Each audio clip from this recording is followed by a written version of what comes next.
मेरी सभी बहनों को आने वाली करवा चौथ की बहुत बहुत शुभकामनाएं। माता करवा और पार्वती माता की कृपा से सभी का सौभाग्य अखंड रहे। इसी मंगल कामना के साथ आज की इस वीडियो में मैं आप सभी को करवा चौथ व्रत की संपूर्ण पूजा विधि बताऊंगी।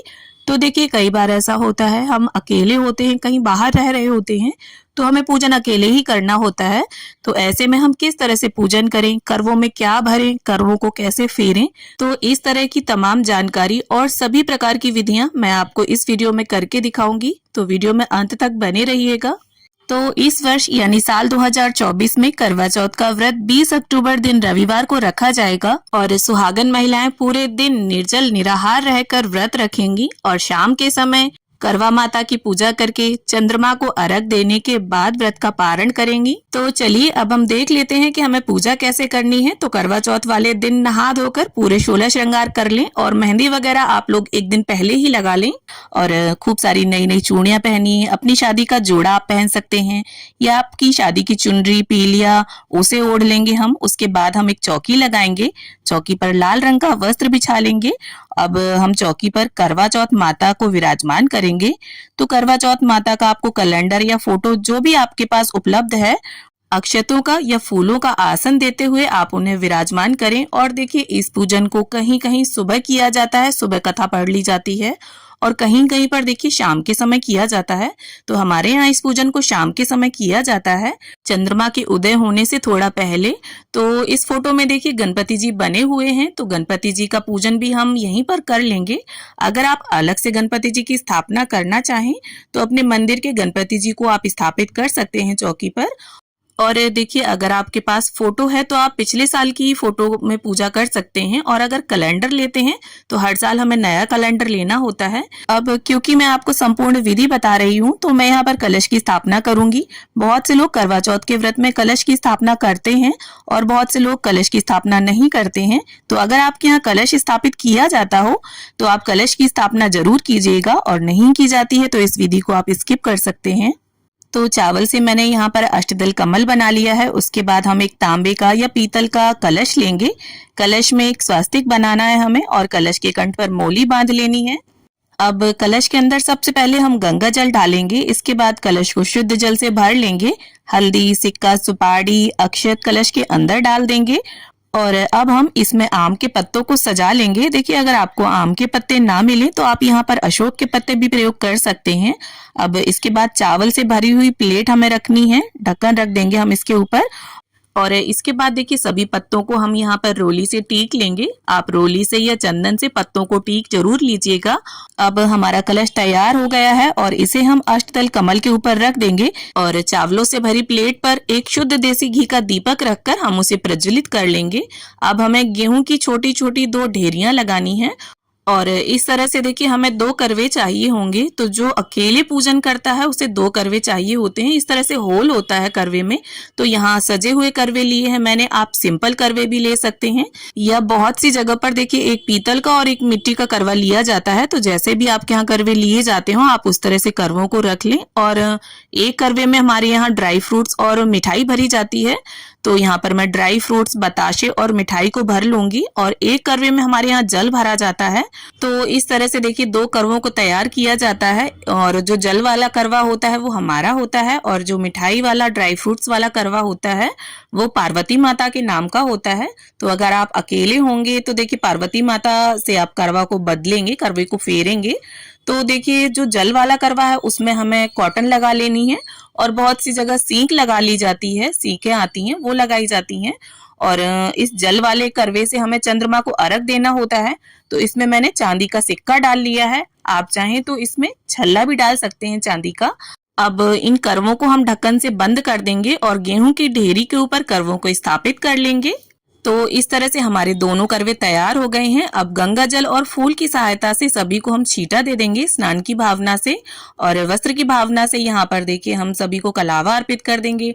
करवा माता को यहाँ पर लाल रंग की चुनरी मैं समर्पित कर दूंगी। तो नवरात्रि में जो चुनरी आती है ना, हम वही ले लेंगे और करवा माता को इस तरह से उड़ा देंगे।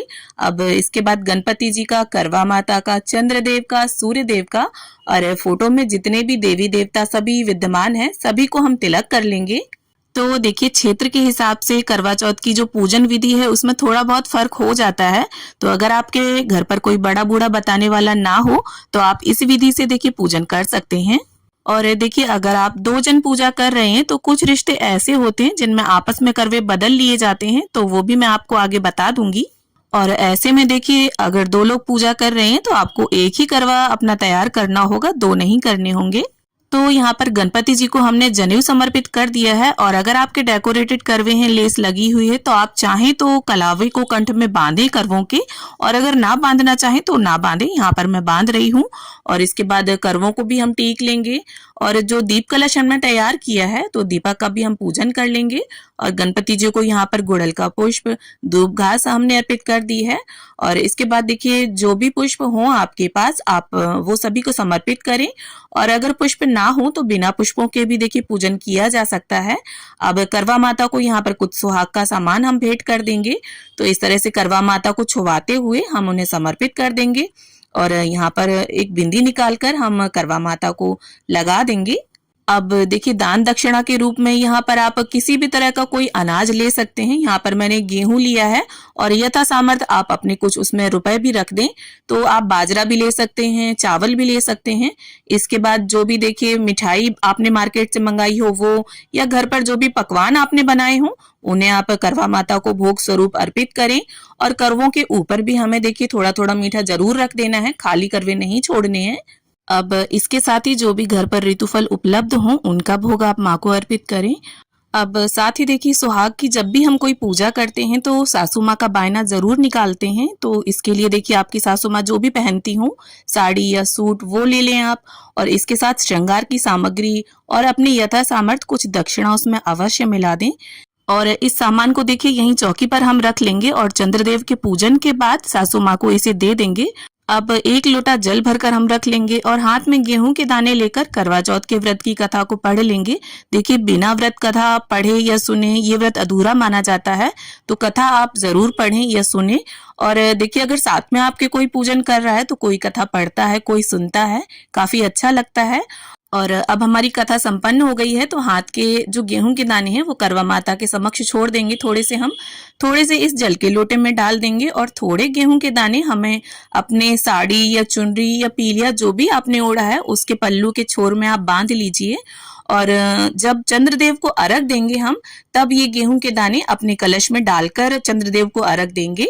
अब देखिए बहुत सी जगह पर करवा चौथ की व्रत कथा दिन में पढ़ी जाती है और बहुत सी जगह शाम को। तो अगर आपके यहाँ दिन में पढ़ी जाती हो कथा तो इस जल के लोटे को आप सूर्यदेव को अर्घ दे दें, और अगर शाम को पढ़ी जाती हो तो चंद्रदेव को जिस कलश से हम अर्घ देंगे उस जल में इसे मिला लीजिए। और सासू माँ के बायने को आप मिनस कर रख दीजिए और साथ में जिस छलनी से आप चंद्रमा को देखेंगे वो छलनी भी यहीं पर रख लीजिएगा। और एक मिट्टी का या आटे का दीपक ले लीजिएगा, क्योंकि छत पर हम पूजन करने जाएंगे तो दिया हमें वहीं छोड़कर आना होगा। और छलनी नई होना जरूरी नहीं है, अगर पिछले साल की है तो उसे भी आप यूज कर सकते हैं। अब धूप और दीप से हम प्रेम पूर्वक सबसे पहले गणपति जी की, फिर करवा माता की, पार्वती माता की आरती उतार लेंगे। और दीप कलश का दीपक हमें नहीं उठाना है, आप अलग से दीपक जलाइए। और देखिए चौथ की जो तिथि होती है उस पर गणपति जी का पूजन विशेष रूप से किया जाता है, तो आप गणपति जी की आरती सबसे पहले गाइए।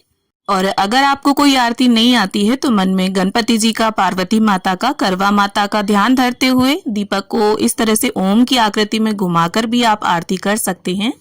अब इसके बाद देखिए हमें करवों को फेरना होता है, तो इसमें से जो जल का करवा है वो हमारा है और जो मीठा करवा है वो पार्वती माता के नाम का है। तो इस तरह से हाथों को क्रॉस करते हुए हमें 7 बार करवों को फेरना होता है। और इस बात का आप विशेष ध्यान रखिए कि करवे आपस में टकराने नहीं चाहिए। और करवों को आपस में फेरते हुए हमें बोलते जाना है, पार्वती माता सुहाग दे, यानी पार्वती माता का सुहाग जैसे अमर है उसी तरह से हमारा सुहाग भी अमर रहे। तो ऐसी मंगल कामना के साथ हम 7 बार इन करवों को फेरते हैं। और 7 बार बाद देखिए जहां पार्वती माता का करवा था वहां आपका आ जाएगा, और जहां आपका करवा होगा वहां पार्वती माता का आ जाएगा। और देखिए अगर आप देवरानी, जिठानी, बहन या सहेली के साथ पूजन कर रहे हैं तो आप करवों को आपस में फेर सकते हैं। और माँ के साथ और सासू माँ के साथ करवों को नहीं फेरा जाता।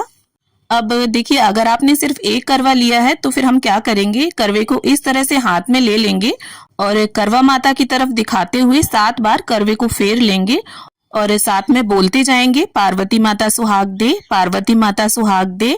और देखिए, हर जगह करवा नहीं फेरा जाता है, किसी किसी के यहाँ फेरते हैं और किसी किसी के यहाँ नहीं फेरते। और देखिए, जब हम चंद्रदेव का पूजन कर लेंगे, अर्घ वगैरह दे लेंगे, तब हमें देखिए सुहाग जरूर लेना है करवा माता से। तो इस तरह से अपनी साड़ी के पल्लू में आप अपनी शादी का सिंदूरा रखकर 5 या 7 बार सबसे पहले तो करवा माता को इसे अर्पित करें और जितनी बार भी आप उन्हें सिंदूर लगाएंगी उतनी ही बार आपको इसे उनसे लेना है और अपनी मांग में सजा लेना है।